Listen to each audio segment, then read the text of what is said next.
Hello, everybody out there. I'm super excited to be here. Not 100% sure how turnout will be because today is the NFL draft, but we'll still try to have fun. We probably will not be as much fun as the NFL draft would be if you're into football, but I got Lisa here, which is going to make it that much more exciting when we talk about financial metrics. Pretty exciting topic we have here. Definitely Really? much more exciting than the NFL draft. Um, but I'm super excited. This is our first webinar where we have Lisa Moore, who is our brand new partner, brand new chief investment officer, has a super wealth of knowledge. I've known her since my move here to Utah. And I'm just super excited to share the stage, the opportunities, a lot of values we share, and I'm definitely excited to see what the future holds for us and what we can build and help our investor community along with. So, without further ado, you guys all know me, but I would love to introduce Lisa. So, Lisa Moore, give us a little bit more of your background, what you do, and can you help what is the next step for our investor community? Okay, yeah, thank you, Chris. Chris said my name is Lisa Moore. I live here in Utah. Grew up in Massachusetts, but moved to Utah in about 2016. My background is in financial analysis. I was an analyst for 17, 18 years in the corporate world until I retired from that a few years ago, and have been doing real estate full time. I started in real estate back in 2017. And my husband and I own a small portfolio of multifamily, and we're excited to be a part of this fund now. It's something that I've been wanting to do, and it's just kind of that next step to be able to continue to grow and expand and really educate and help people get involved in real estate. I think it's so important to make sure you're invested in things besides just the stock market. And obviously I'm biased to real estate because that's what we do. But it's a great avenue to help build wealth, help with taxes. There's just so many benefits to it. So I'm excited to be a part of this fund and see what we can continue to grow in the future. So it'll be fun. Phenomenal. Those of you guys who don't know me, Chris Borden, CEO of Rice Capital, we've it's kind of similar to Lisa's journey. We've moved a lot. I came from not necessarily financial background to some degree as well. Ran a pretty large retail chain in Hawaii and California, and if you do not know finances, you probably shouldn't be running a large chain. So there's a definitely large portion of that involved in it.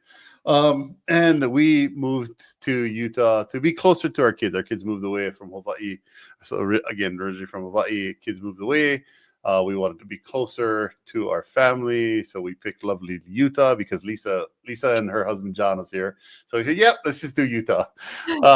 And one thing led to another, and now we're here running nonprofits, helping other people, and then helping people along with their investment journey as well. Unlike Lisa, I do participate in the equity market, so I'm like a huge proponent of just diversification in general. But we love the real estate market. I wish I would have gotten into that sector much earlier in my career. We did, but not purposefully.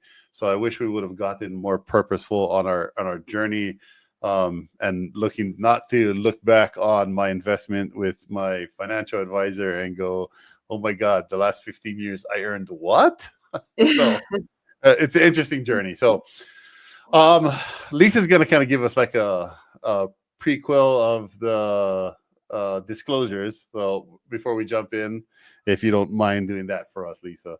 Yes. So just as a reminder, we are not here to give you any tax advice, any financial advice. We are not licensed in the financials or in taxes or anything like that. We are just sharing information that we have learned over the years and here to help, but not to give any legal or tax or financial advice. So consult your CPA, your attorneys. But we're still going to have fun, though. Again, yes, more fun than the NFL draft. Because look at this. Like, how is say, this not fun? Like, my brain hurts just looking at it.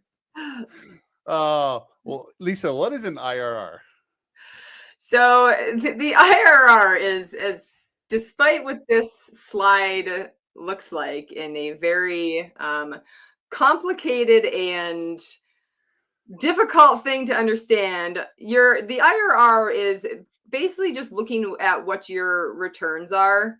The IRR stands for internal rate of return. And it's just a metric that we use to estimate your annualized returns when we're considering the timing of cash flows. So, as most people know, what $10 buys today is going to be different than what it bought 10 years ago or in 10 years from now. So, we can take our returns and be able to compare different investments over a different hold period to get a better idea of how they compare to each other when we can look at the IRR and factor in what our time value of money is. Yeah, I think so. I hear it. I've heard it before in the past where we're in presentations and with just different investments, and they sort of, because it is more complicated. Like you just look at it, and like again, your brain sort of hurts. Like what the heck am I looking at? What is that funny symbol in the middle of this whole thing? I do not know what that is. Like that's the normal thing that just pops in your brain. What But fraternity is that? so if you look at it, let me ask you a question. So you're looking at it and you're evaluating different investments. How important is this metric to you?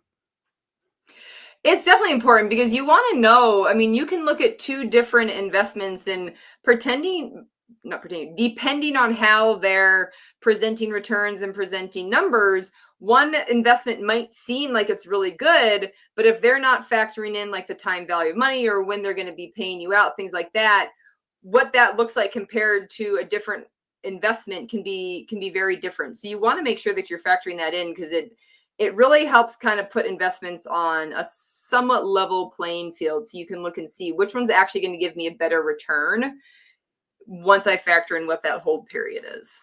Yeah, exactly.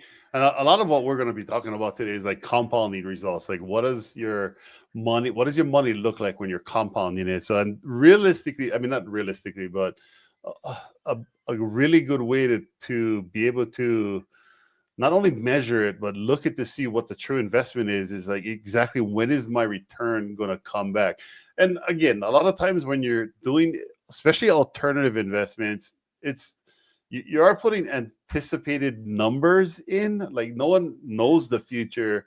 You're going to try to look at historically what happened and then try to estimate what the return number would be. But that always changes, especially with equity. So we're going to kind of do some comparisons on debt and equity. Look at, okay, when is your money going to come back, like typically, and then we're going to kind of probably throw some scenarios out there, ask some questions, throw some scenarios out there, and then look at sort of what the risk profile is when you're looking at some of these investments. So it's super important looking at IRR. I think it is. I think it's a metric that you should understand.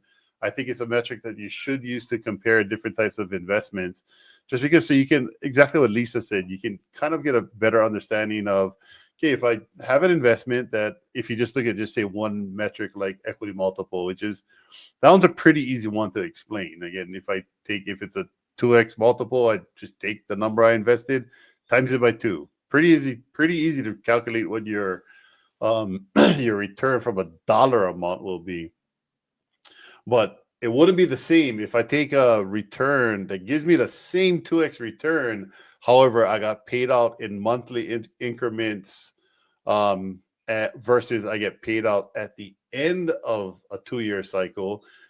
Makes a huge difference. A refinance in the middle and capital return through a refinance makes a large difference as well in that IRR calculation. So it is kind of important to understand and to be able to use it as you're looking at different investment types. So kind of rolling into compounding. Lisa, let's walk us through this particular scenario because I think it's kind of interesting to look at. And this is similar. This is probably more typical to how we structure the returns on the debt side of our fund. Yeah. And just quick, if anyone has any questions, please feel free to put them in the comments throughout this. We will answer questions as we go. So don't hesitate to ask us any questions that you might have in anything that we are discussing. So no question, but a nice comment in here.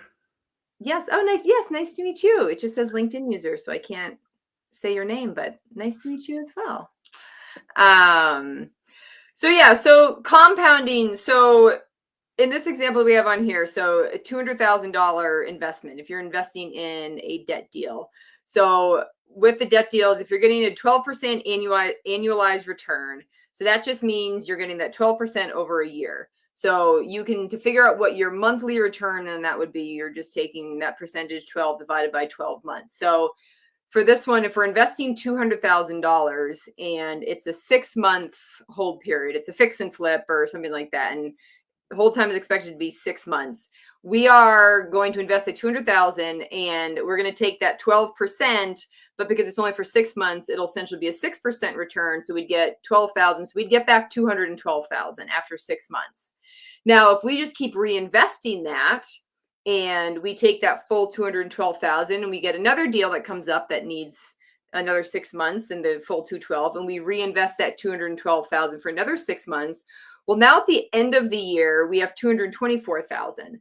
So while our annualized return is 12%, if you actually look at the compound return, because we're earning essentially interest on our returns, or we're getting return on our returns because we got back our initial 6% for the first 6 months and then reinvested that full 12. And now we're getting another 6% on that amount for the remaining 6 months. So in a 12-month period, we're actually getting 12.36% return with the compounding, not just the 12% annualized that the debt deal has.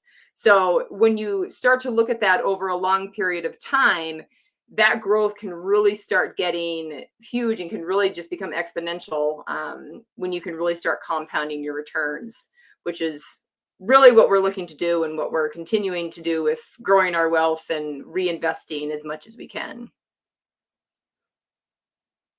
You got anything to add to that, Chris? Yeah, I think it's and this goes back to kind of looking at that IRR calculation as well, and understanding when your money is going to come back. And then obviously if you plan on spending that, then it kind of defeats what we're going through here. But we're looking at compounding. Let me just ask, who is, rambling off the top of your head, who is the most famous investor? The first thing that pops in your head? Warren Buffett. Exactly, Warren Buffett.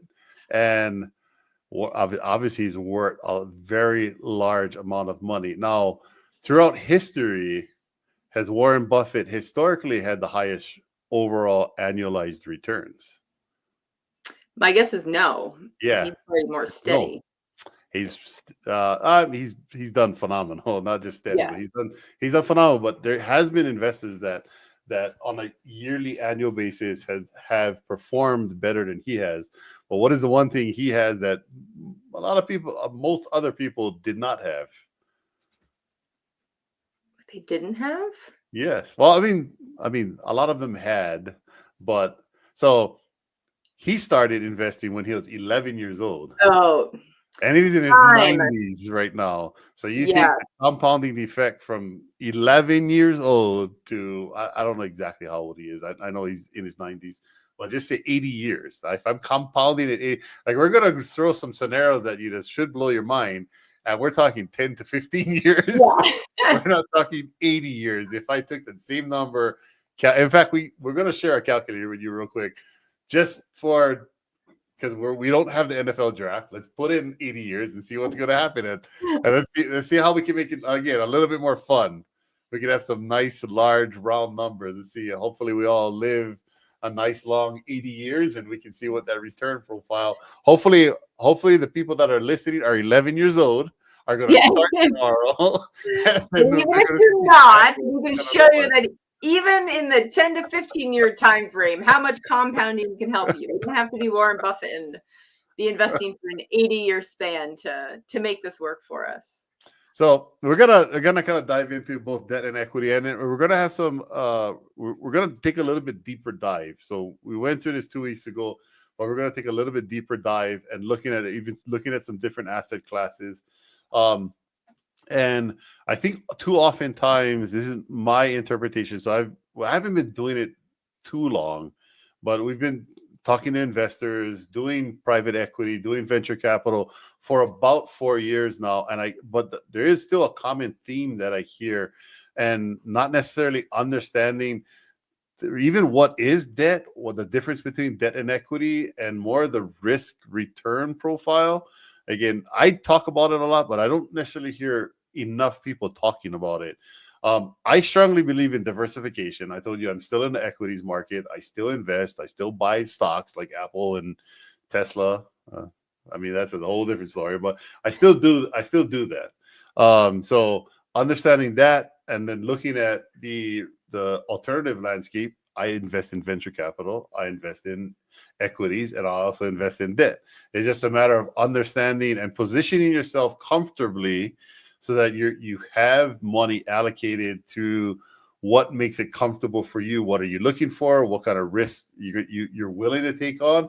And how do you want the ending results to look over whatever period of time that looks like for you? So it's all going to be different. But how about let's break down kind of some of the initial differences between debt and equity, Lisa? Yes. So let's see. All right. So the debt and equity. So if you look at it comparing the same deal. So say there is, just for a simple, easy numbers, there's a duplex that you want to buy that's $500,000 and you need money for that. If you go to investors and if they come in on the debt side, so you've got a $500,000 asset, and if they come in on the debt side, they're coming in and just simply loaning you the money. So you own that asset and they're simply going to loan you the money to buy it or fix it up, whatever it is. But you're going to pay them. In some cases, it'll be a monthly or it could be at the end, but essentially you're a more guaranteed, this is the return you're going to get. We're going to pay you 10% a month, 12% a month, whatever it is. So on the debt side, you're getting a more structured set. This is our payment each month. On the equity side, you could be coming in and be like, okay, I'll lend you that 500,000, and okay, my expected returns might be 6% or 8% or 10%, but they're not necessarily going to be as guaranteed or consistent as your debt. So when you're looking at the two in which you're investing in, the time frame, the hold period can be very different. You're typically looking at, can be longer hold period for equity. And your returns can be more varied because you have a higher risk with the equities. You could also end up with higher returns. But your debt is typically going to be a more steady monthly payment, and your equity is going to be more on the kind of ownership side of it. And you might have monthly cash flow, but also be able to benefit on the exit with the equity multiple. Yeah, I think that's a definitely good summary. I think again, our graphic kind of shows the difference between the two. Just kind of going through what the typical return profile you can look at. Debt's going to be fixed. Equity varies depending on several factors. Liquidity, she talked about. Normally, you're going to depending on what kind of debt. And not all debt is equal. Not all equity is equal. You guys sort of have to know that as well. They can definitely be structured differently. I would say good rule of thumb. This is not a golden rule, but a decent rule of thumb is typically the higher the returns, the higher the risk you're taking on. Typically, it's not a standard, but I would just say typically. So there's varying risk. You're going to take on more risk with equity versus debt, and even that still depends. But in general. And compounding, again, fast to slow or none, and it still depends. Yeah. And with the higher returns, like Chris had said, and if you just think about it, like if somebody comes to you and has a very safe, Class A property that is in a great area, a great market, things like that, you're going to get a lower return just because it is a lot safer. Where if somebody comes to you and is like, hey, I have this like run down crap building that's in a decent area, I got to put a bunch of money into it, you should just be thinking in your back of your mind, okay, that seems like more work, it seems like more risk. So your reward for taking on that higher risk and for taking on that is going to be should be a higher return. So there's people that come to us with deals and have come to me with deals that I look at what that risk is, and to me, the returns may not be high enough for the uncertain market or the level of value add they have to do, or the type of asset it is. So those are things that you want to consider, because if you're going to be taking on more risk, you should be getting a higher return for it. Yeah, exactly. So here we have a general scenario. Again, take this with a grain of salt, because we are sort of looking at it, and we're trying to emphasize again the diversification. Look at debt. We want to be able to preach this. Everyone should have some portion of debt in their portfolio. Obviously, it depends on how large your portfolio is, and where you're at in your investment journey, your age, your risk profile. But we're definitely strong proponents of it. Again, it's you're mitigating risk of the market. Again, all investment has inherent risk. So again, consult financial planner, CPA, attorney, tax professionals, yada yada yada. Try to understand as best as you can the investments that you're getting into, because they all have risk, but they all inherently have different risk profiles. So, and we're gonna dive into that a lot more in a few more slides from here. But this is real calculations, so real numbers. And like I said, we'll dive into a calculator as well that we'll be able to share with you guys. And you guys can run your guys' own scenarios to give you an understanding. So I'm comparing debt versus equity. Now, you have to take some of this with a grain of salt. The way we do our debt, it's shorter term, 6-month intervals, and you can normally, once it exits, you can reinvest that money right back into another opportunity and keep that money compounding over time. So we're using our traditional business practice in our fund and comparing it to something in the equity. You also got to look at the equity side. So these are typical equity returns and equity multiples that you would see in this specific time frame in a normal scenario. Also take into consideration, as I'm looking through this equity, we're not necessarily compounding the equity. You could. It just depends on the time horizon of the exit that you're looking at. Again, when you normally go into, so Lisa talked about people presenting deals. Normally, when you go into a deal, I would say historically, the majority of the market that you would see will try to anticipate a 5-year hold. Sometimes they do 7-year holds, and sometimes they do 10-year holds. But again, understand that it's just an estimation of when they anticipate to sell the property. I can pretty much surmise that based off of what we have going on in the market in commercial real estate with interest rates and some of the more politically driven initiatives that have been put in place, we can anticipate a slightly longer time horizon in these equity investments. So someone that might have gotten into an investment 2 years ago, we're told a 5-year hold period. It's most likely going to be slightly longer. Could be 6 years. It could be 10 years. So because you don't know for sure with certainty when the exit's going to happen, on the debt side, you normally do. You have a term, exactly like Lisa talked about. There's a fixed term. So whatever that is, we do 6-month terms. So money's going to come back to us within 6 months, regardless. It does not necessarily work the same way with equity. Equity, you want to be able to time the market, make sure the market's good for the right exit. Or unfortunately, especially in recent past, you might have to exit because you are not making cash flow, possibly bleeding. There's been a lot of instances of that. So you just have to be aware. Again, be aware of the investments that you're getting in and sort of understand it. So you can in this scenario, we show over, and we ended at a 15 years. So we show from a 15-year standpoint what the total IRR on debt, if you rolled in 200,000, you're getting a 12%, which is what we offer. If you're getting a 12% of what you offer at the end of 15 years, you'd have an IRR of 22.1.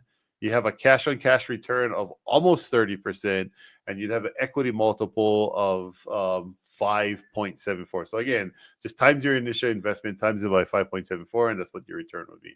So over the course of 15 years, you put in 200,000, and you're not adding any more money. You're just compounding it.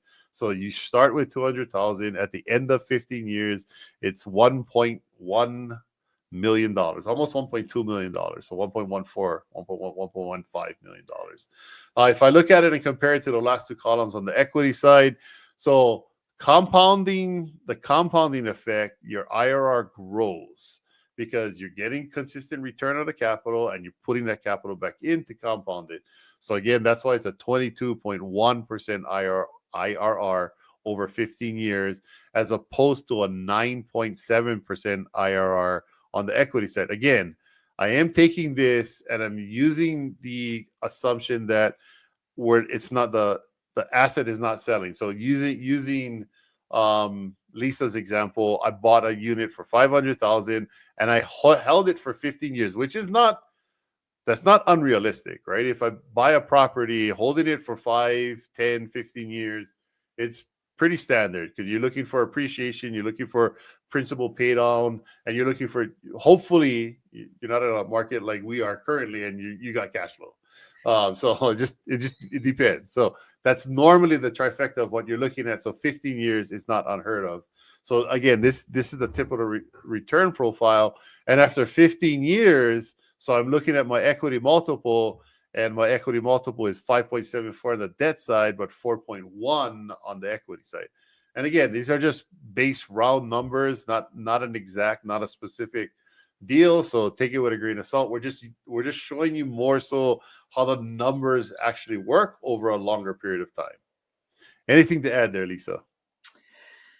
No, I mean, it definitely, as you kind of hit on with the IRR, it definitely kind of shows with those debt deals, when you're getting your money back quicker and able to just continually reinvest that, as opposed to on the equity, you do have that money tied up. So when you go into an equity deal, and that's why we definitely push diversifying and doing a mix of equity and debt, because that equity side is tied up and you typically can't get your money back on that. And especially now, there are definitely deals that were done in the last several years where they're hoping to be selling, but they can't. So they're holding for longer than expected, which I would rather them hold for longer and try and get the value up than sell and lose money or make no money on it. So it really does just show, like, when you're able to do a portion of your investment of debt and get that money back and just keep reinvesting it, how it can just keep growing and give you that higher return. Yeah, and don't think it's wrong. We do equity as well, and it depends on situations. There might be ways to get equity out. I mean, it's definitely harder in our current environment because interest rates are so high. So it's normally tied into interest rates because you got if you're buying a property, you got HELOC or home equity agreement. There's different ways to tap into that equity and be able to multiply that. Return on equity is I think it's another underutilized metric that people don't really talk about or understand. So there's still ways. The examples that we have here are different syndications. So you invested in a syndication, and again, it's that number that we normally, I mean, not normally, but that we're using to kind of calculate out all the numbers, and it's the same numbers we're going to use to calculate out our risk profile. So I have a question in here. What's the minimum investment amount to gain 12 to 15% return? Oh, or I can answer that. So I guess my question for them is, in what time period are you looking to invest? I mean, I feel like that answer can vary depending on your time frame, or is that what when they that's the minimum amount? I mean, you can get the 12% in year one. I mean, as you can see on here, you're 12 to 15%. If you're doing the debt side of things within the first few years, that could be your return. But I guess I'd want to know how long you're looking to invest for too. Yeah, Or so maybe if we're looking at strictly IRR, because obviously in this scenario, it's a 15-year scenario, and it goes up to all the way up to 22.1. And there's a lot of scenarios that you have to look at. So just know that in our fund, and I'm not sure if this is the question, but in our fund specifically, and funds offer a wide range. We're definitely not the only debt fund out there. There are a ton of other debt funds out there. So do your homework, invest who you're comfortable with. I would say most large institutional hedge funds that invest in debt return. In fact, I looked at this data. It's somewhere in the low eights is the normal aggregated investment. So we treat our fund a little different. You actually select the investments that you go into. You can choose to select the investments that you go to. You can choose not to as well. It's completely up to you. If you bring in $200,000, you're going to get 12% right off the bat. That's why we use a $200,000 scenario. So whatever we charge the borrower is what we give our investors. If you invest under that amount, then you get 10%. And the scenario will be slightly different, but your IRR is still going to be up in the high teens over the course of 15 years. So if you're looking at, yeah, so I guess I'm answering the question that they're asking. Another question came in. So they're asking that specific question. So how I'm answering it now, if it's over 200,000, you start with 12%, and then obviously it'd be compounding as you reinvest the money in there.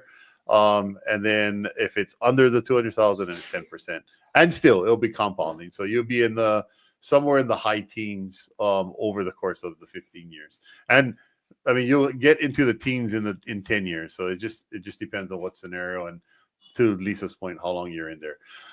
So here's just a graphical kind of look to see what happens over time. How does the equity multiple and IRR look over the course of time? You got your equity on the red side, and red and orange, and your debt on the green and light green. So you can see again over time. And again, this is more of the factoring in compounding and the compounding effect, assuming that the equity is not compounding. You definitely could exit in year 5, take that entire money and compound it. In fact, we would recommend it, because if not, you'll get high capital gains.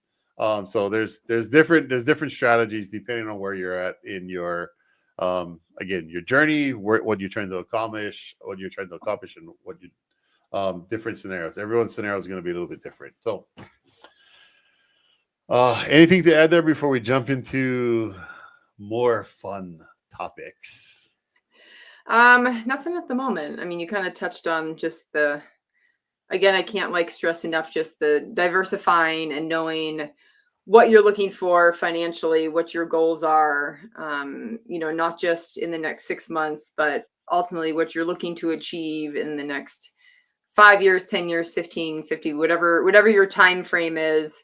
And that's really going to help kind of drive and decide how to invest, how to diversify, how much to allocate to different types of investments, and knowing what your risk profile is, what you're willing to risk. There's, people that I know that are super low risk, and they just want safe, steady.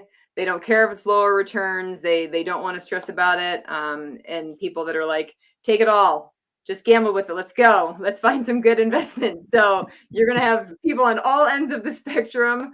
So knowing what you're comfortable with is also going to be very important, of not just for your returns, but also your peace of mind. And, I wouldn't want somebody to invest in something that's a 5-year hold, and that entire 5 years, they're absolutely stressing and terrified because they feel like it's too risky. So you really need to know what you're willing to invest in and what risk you're willing to take. So that kind of. And then obviously you guys we have to stress that when we're talking risk, we're talking a chance of you losing everything, like all of your investment. It is definitely possible.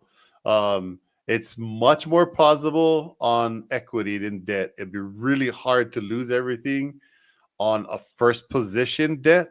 There's different debt profiles. And in this scenario, so we're going to be talking about risk here. In this scenario, we're talking about first position liens only, because they definitely have different risk profiles when I'm looking at a first position versus a second, or so on and so forth. Sometimes it's not even collateralized against the property. and you're taking on even more risk. So we're just talking literal first position.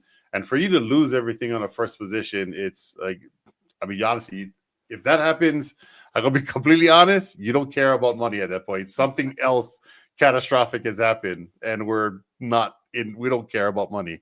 So, because again, everything would have to be just dissipate for you to lose everything. On the equity side, it's definitely possible.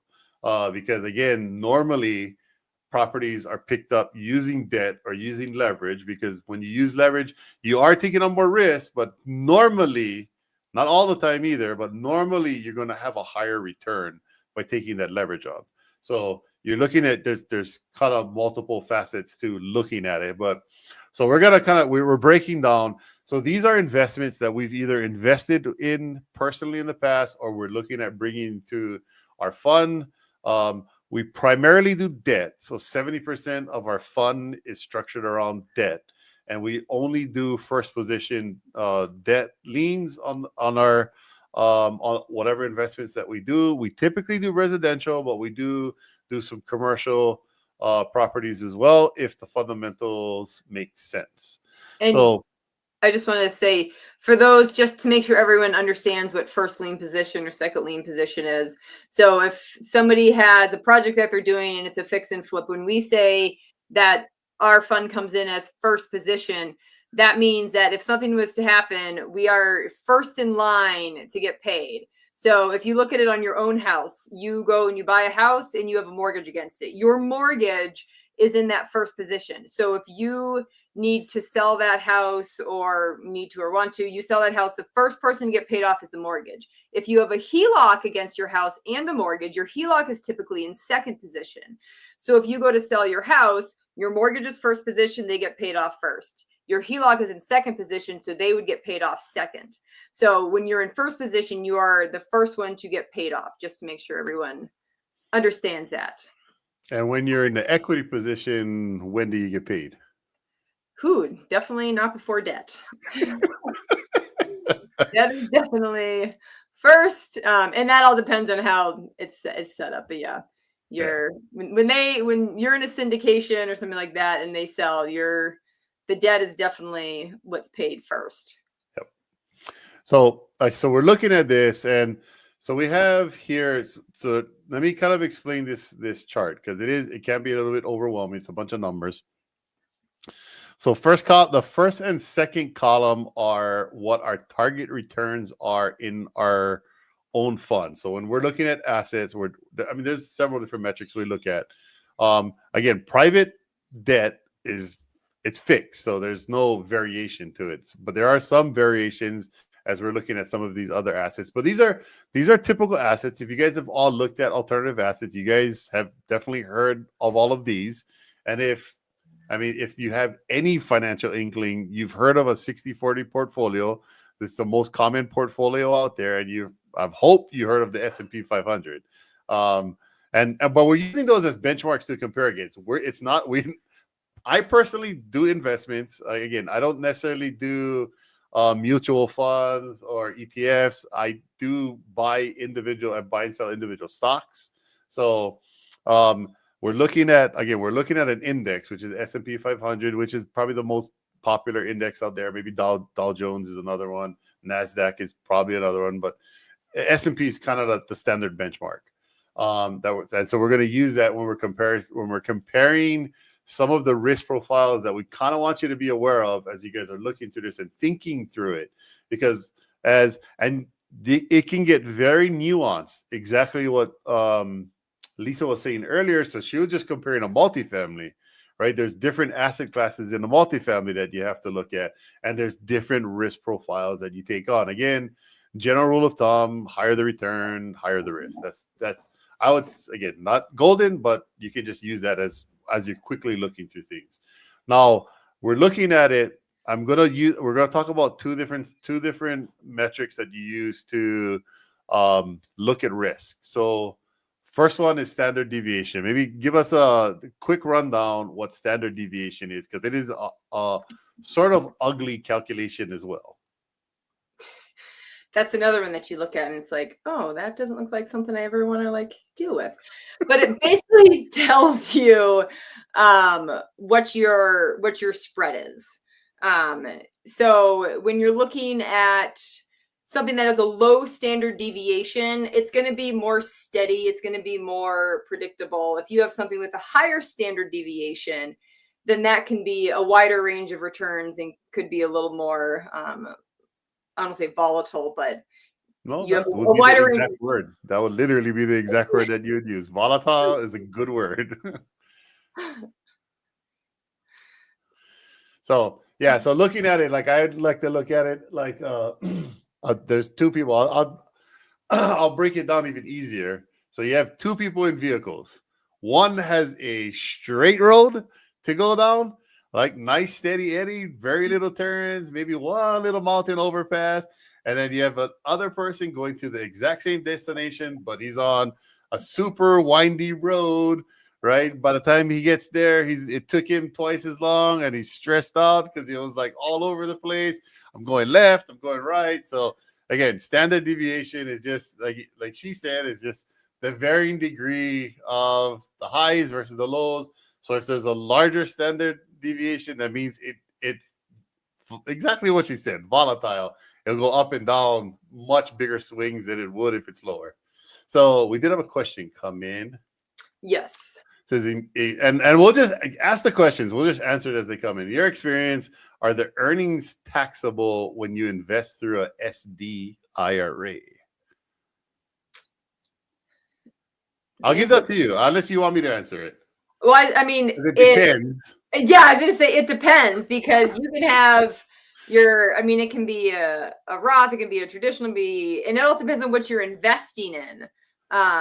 So that they can be, and in some cases they won't be. So that's a really difficult one because there's so many variables with that on the type of IRA that you have and the type of investment that you have.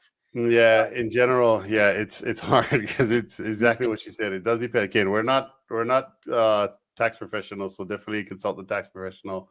But it depends. If you're in a equity investment, potentially UBIT might be initiated, and you have to pay UBIT tax. It's possible. It just depends. It can be set up where it's not, and it depends on what kind of IRA retirement you have set up as well. And then if you're investing in debt, typically not, but it still depends. If you're with a traditional IRA, you pay taxes because you'll pay taxes when you withdraw it. If you in a Roth, then you pay taxes before you put it in, but you're not going to pay taxes on the earnings and on the withdrawal side. So it just depends. There's way too many scenarios there to give you a definitive answer, but I definitely like debt for an SD IRA, regardless of which one you have. Probably more so for a traditional IRA. But again, I would consult with a tax professional. You can jump on a call with us as well. We can go through some different scenarios and see if there's anything that we can do to help you there. Here's another question that came in. Dylan, hey, it's been a while, Dylan. Don't loans have lower standard deviations since it's marked to the market as frequently? Subprime can avoid mark to market for years or until default skewing standard deviation. You want to take down?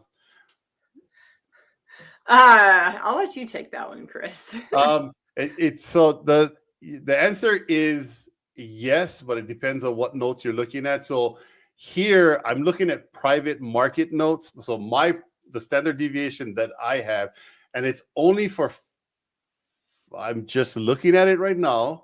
I did not update it. So it's actually lower than what I put in there. So standard deviation on a first position private note is roughly, I think I didn't update it. I know that's the wrong number. I think it's about 3.5 standard deviation. So a lower standard deviation. If you're looking at subprime notes that get traded, yes, absolutely. We don't do that. So I'm not looking at that. I'm looking at private notes that are in first lien position. So the 4.7 standard deviation is actually the combination of a first and second lien position on the private market, strictly in the private market. So I probably should have alluded to that as well. I didn't know Dylan Clark was going to be on here and going with the technicalities here, but I love it. I love it. So again, on the standard deviation side of things, on a second position lien, I want to say it was closer to a 5.2, so kind of averaging out to the 4.7 that I have here. So the 4.7 that I have here is actually inclusive of both first and second on the private market. So not on the publicly traded side, which is tied into the market. So yes. So very good point of differentiation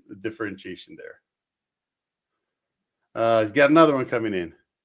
It's also going to be measured of not security. Stability. Not 100% sure what this question is or comment is, but I know you know what you're talking about. So let's go with a thumbs up, and I'm going to assume that this is correct. Okay, so going on. So we got standard deviation. Now note that we got most of the data by the National Council of Real Estate Investment Fiduciaries, which is one of the largest aggregate of private commercially held, I guess, alternative assets would probably be the easiest way to explain exactly what it is. So most of this information was aggregated from that. So we're looking at, again, we kind of went through standard deviation. Now I have two more columns. So just so we understand how we came up with these numbers.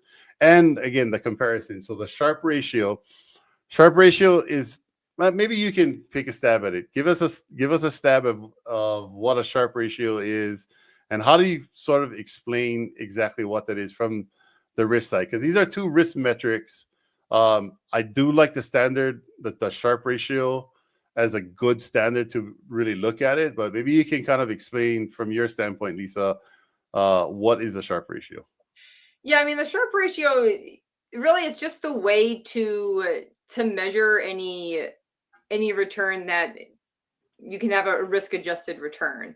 So if you look at the Sharpe ratio, it'll basically tell you, okay, for how much risk I'm taking, how much return am I getting?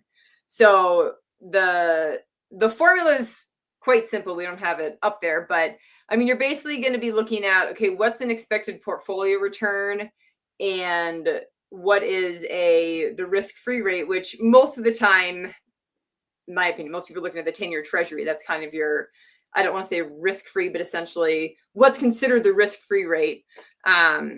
And then you're using the kind of the difference in those dividing by the standard deviation. So it just really tells you what your return can be for different risks.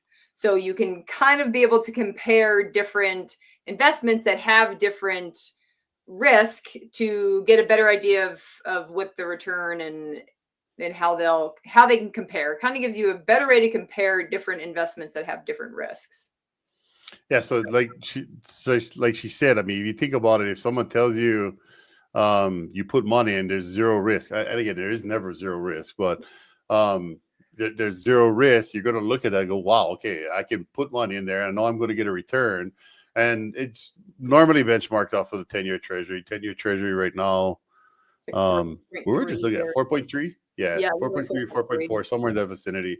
It changes every single day. But as you're looking at it, you want to calculate. So when I calculated this, I took the risk-free rate as of today, 4.3 something and change.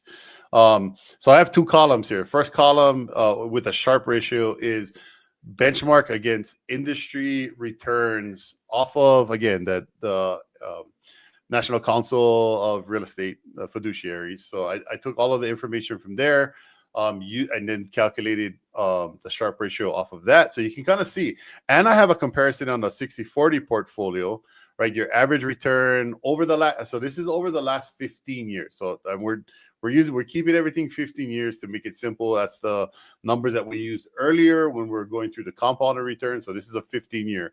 So in the last 15 years, The average 60/40 portfolio in the U.S. performed at roughly about 8.3%. So that was your common return. Standard deviation was 9.7, and you have a Sharpe ratio of 0.41. Now, let me ask you, Lisa, which is better, a lower number or a higher number? Because on the standard deviation, you wanted a lower number.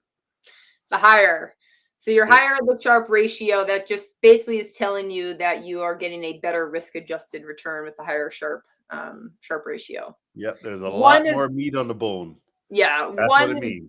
One sort of the like, this is considered good above 1. So, but the higher the Sharpe ratio, typically considered better.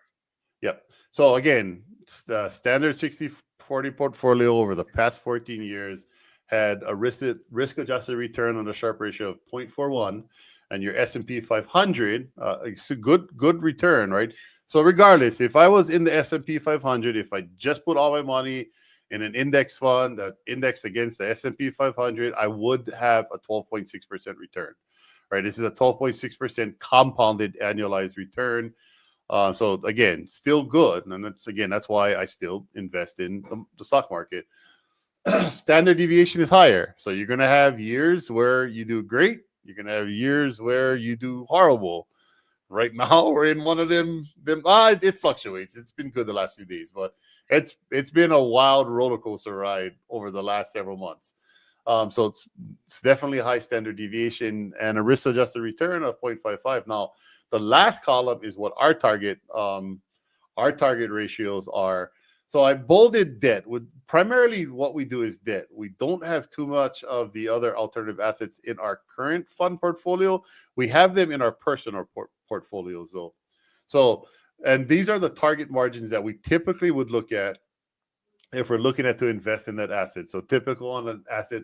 And again, there's several nuances that we would look at to be able to make the determination, as Lisa pointed out earlier. But these are kind of typical returns that we would want to see it first as a metric to say, yeah, let's do a little deeper dive and see if it's something we want to invest in. And these are the Sharpe ratios off of that investment. So again, it's just your return or anticipated return minus the risk-free rate of return divided by the standard deviation for that particular asset. And as you guys can see, every single asset, they all have different market cycles as well. Every single asset have different standard deviations. So they're ebbing and flowing differently. And they all have a different risk-adjusted return. So when you're looking at it, you want to be able to look to make sure you're making the right decision on how I'm going to invest or how I'm going to allocate my money. I mean, the biggest reason we're having this is just to educate the viewers out there, to let them know don't just look at the return. Because too often time I look at the return, it's a high return. I'm gonna get this return, and they think about what's my money gonna look like after, but they're not taking into consideration the risk that they're taking on. And there's always risk, inherent risk when you're investing. There's also risk if you don't invest, so you have to take that into consideration as well. We talked about the value of money. Lisa brought up $10 today is worth less than $10 10 years from now. So you guys, if you don't invest, you're not hedging against inflation and you're losing anyway. So we're always strong proponents of investing.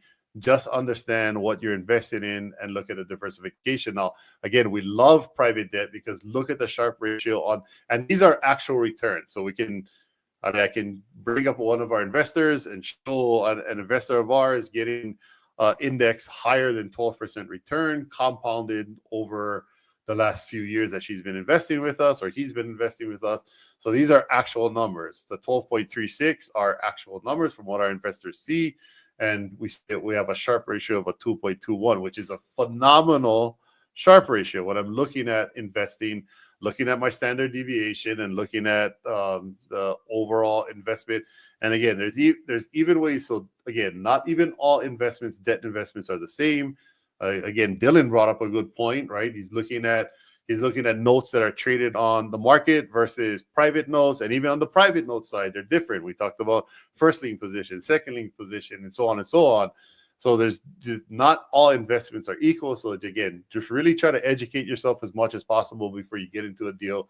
First thing to do is, know and trust the person that you're investing with is probably one of the biggest. And then start to really understand, learn, educate yourself. Because honestly, at the end of the day, no one is going to care more about your wealth and your money than you do. So you have to do not do the mistake I made and just hand everything over to a financial advisor and go. I don't think it was 15 years later. I want to say it was 13 years later. Go back and look at it. Go, oh my goodness, is this all I got in the course of 13 years?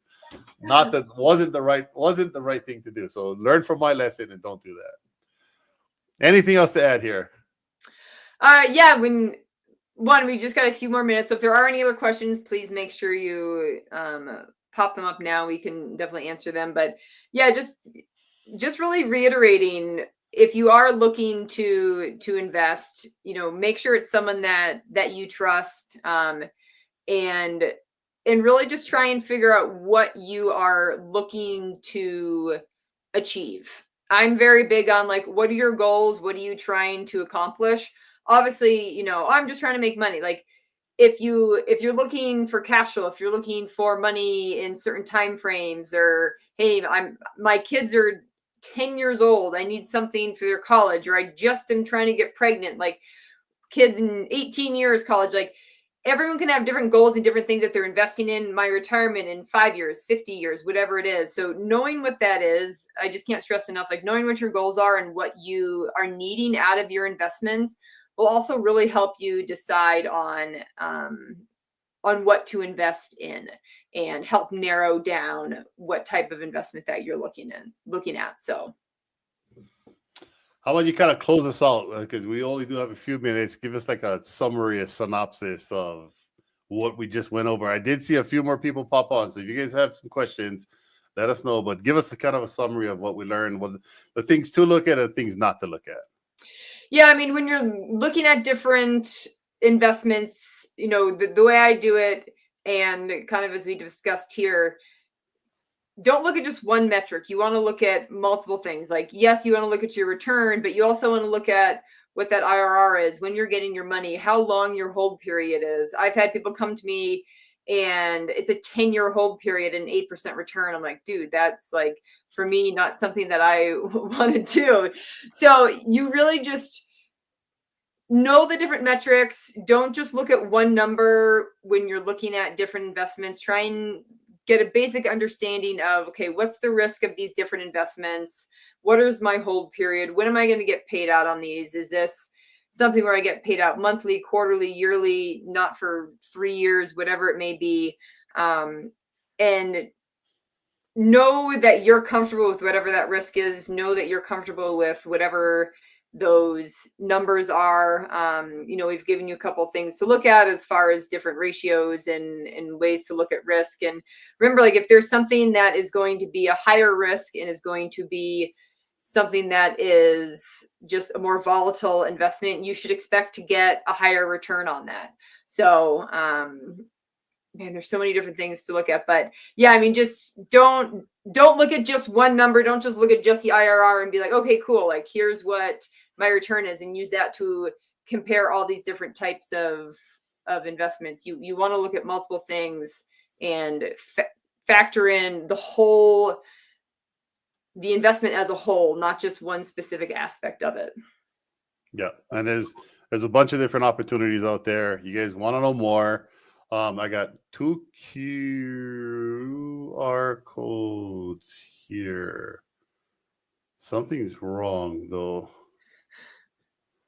This QR code on the left does not look correct. Let's say I don't think the QR code on the left is correct. So partner with Rise.com, risecapitalinvestments.co gets you there. The QR code on the right does look correct. There shouldn't be a logo in the middle of it. I don't know what happened. I'm looking at 2 screens. I see it correct on one screen and wrong on another screen. So our tech guy is in Alaska catching halibut, or he might even be on the call right now, but I don't even know exactly where he is, but something is weird here. So again, the QR codes should work. I don't think the one on the right is going to work. Partner with Rise.com. You guys can schedule a meeting with us. Get to know us more. And even if it's not something that we do, we can definitely steer you in the direction of people that we know, like, and trust that can potentially help you on whatever your journey is. You look at the QR code on the right. Hopefully, you guys got time to pull up that code. We're going to give you guys access to a free calculator. On the calculator, it should be on my screen as we're speaking. You guys can go in, run some different scenarios. Let's do the scenario that I talked about. Let's see if we can go up years and see what happens. I want to say his average return was closer to the high teens. I'd have to go back and look at it historically. There you go. So it is in the billions. So again, if I start with 200,000 compounded semi-annually over 80 years, I would have $2.2 billion. So again, live long. Hopefully we have a lot of 11-year-olds out there. Start investing today and compound that money over time. Don't ever spend a dime of it. And you can give a whole bunch of money to charity when you are no longer with us. So you guys will have access to this calculator. I can't go over it because we're already over time. We are having trouble figuring out the IRR on this calculator. We can do it. I can do it in Excel. I can do it on a different calculator. We are definitely having trouble. Everything else works. The numbers will come out. You guys can see a cool little graph down here on how my money compounds, the magnitude of the compound, and how it looks over the course of 80 years. If you guys are planning on living that long, hopefully we all do. And again, hopefully everyone listening is 11 years old. But if you guys would like to get it, again, scan the QR code on the right or risecapitalinvestments.co /compounding, and you guys will get access to the calculator. You guys can play around with it. We have a few other cool tools within our website that you guys can go check out. Just again, our goal is to just help you on your journey, help you get there quicker, faster, smarter, and hopefully we can do it together. So yes. I enjoyed myself, Lisa. It definitely was not the NFL draft, but I definitely enjoyed myself talking about risk and compounded returns and IRR. I'm sure the draft is still going on. What's the last person, Mr. like doesn't matter, or there's a term for the very last person that's drafted, and I can't think of. Oh, Mr. that's like, my son. Consequential, or I can't remember, but there's still time to go and see. They're all consequential. They made it to the draft. Well, it was definitely a pleasure. I'm excited to see what the future brings for us, what the future brings for Rice Capital Investments, and ultimately what the future is going to look like for all of the listeners and investors out there, where hopefully we can take you along on our journey. And again, if you want to connect with any one of us, partner with Rise.com. We'd be more than happy to kind of walk you through what it looks like on our side and what your journey looks like. So you guys have a great night, Lisa. It was awesome. Yeah. Good evening. And we will see you guys on the other side. Yes. Good night, everyone.